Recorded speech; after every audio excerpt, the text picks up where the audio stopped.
Hello, class. I'm Tech Sergeant Mitchell, and I'm here today to tell you about a team experience I had and how leadership and management played a role in this experience.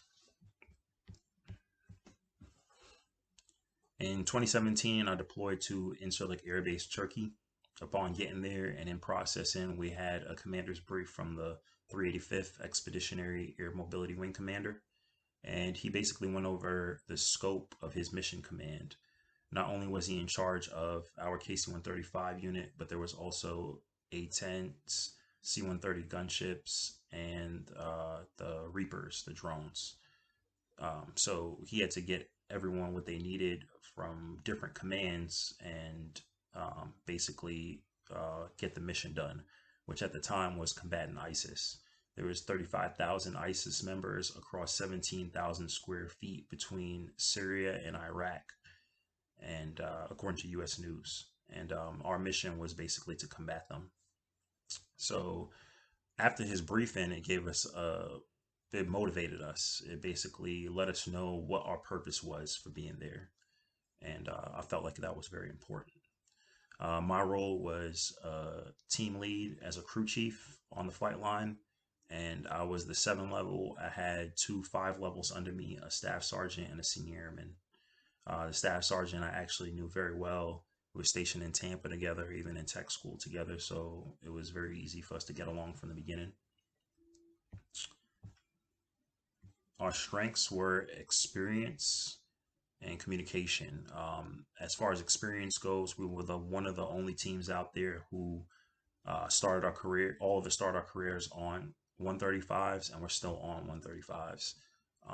A lot of other teams had members that had recently came off other airframes and didn't have a lot of 135 experience.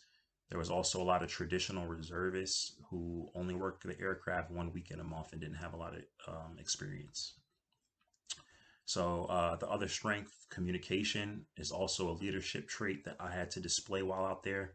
I let my team know day one that communication will make or break the deployment. If we had any issues, as soon as we turned the jet and came inside, we would discuss it.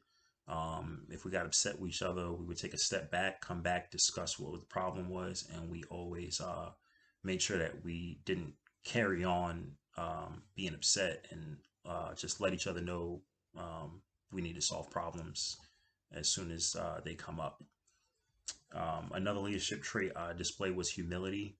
Um, Air crews and maintenance have a weird bond in the Air Force. Sometimes they get along, sometimes they don't.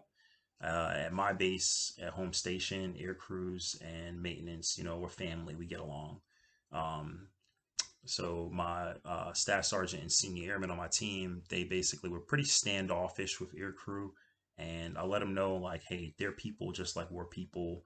Just because they might have rank doesn't mean, or bars on their shoulders doesn't mean that they mean more, or they're above you personally.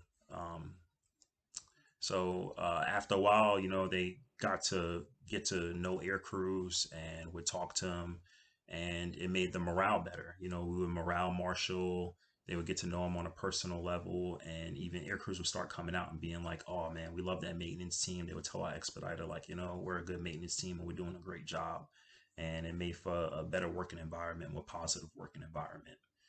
As far as managing, delegation was one of the traits that I had to display. I would often be in charge of more than one team at a time, and I had to utilize people where I saw fit in order to make the job, uh, get the job done.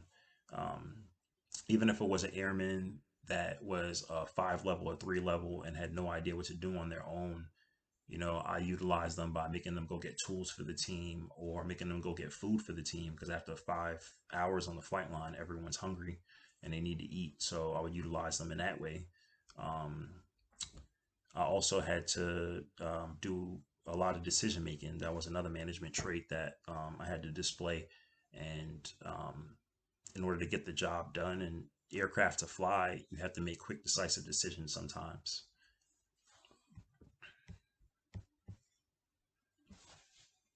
One of the weaknesses that we had was personal problems. Myself, that year, I had deployed in January, and my daughter was 3 weeks old. And then I came home 4 months later and got my wife pregnant. And then I was home for 4 months. And so this deployment, I was going back after having already deployed that year. And my wife had a very small baby to look after, as well as she was pregnant. So it was very stressful when you do two deployments in 1 year. It takes a toll on the family.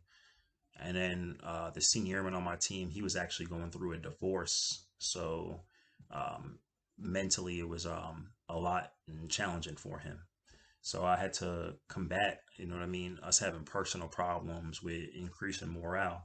Um, After work, I'd say, hey, let's go to the gym. Let's go to the bowling alley on base. Let's go play spades. We would do things together so that if he needed to talk, I would sit there and listen. And I made sure that he always had someone to go to. Um, Another weakness that we had, as well as every other team had, was trust. So in this particular deployment, it was the reserve and active duty working together on the KC-135. The reservist, however, was in charge as far as leadership goes. They would have the OICs and the chiefs, the first shirt. Their package was basically all of the leadership, and active duty was more of the expediters, middle management, and the workers. And the reservists. They basically deployed for 60 days, where the active duty we deployed for 120 days.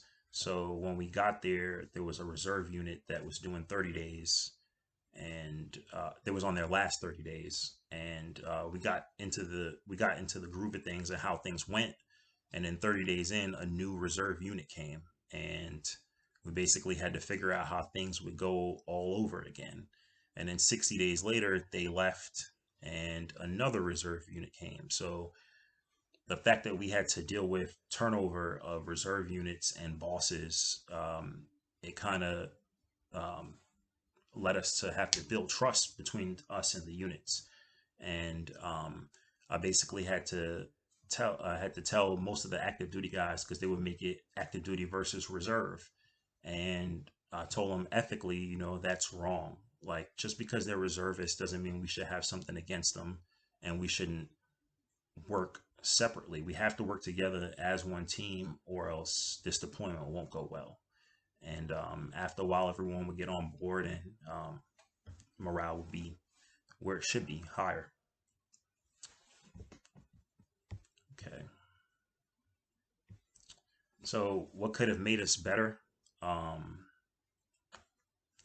as far as what could have made this deployment better, and what we could have changed, was training.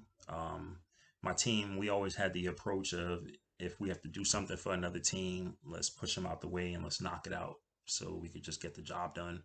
Where we had the ability to train traditionals and younger airmen, and help them to be better, as well as help the team leads who didn't have a lot of time in the airframe. We could have trained them and helped them to be better leaders. When we talk about leading agile, innovative, and inclusive teams, training is important. And we needed to realize that.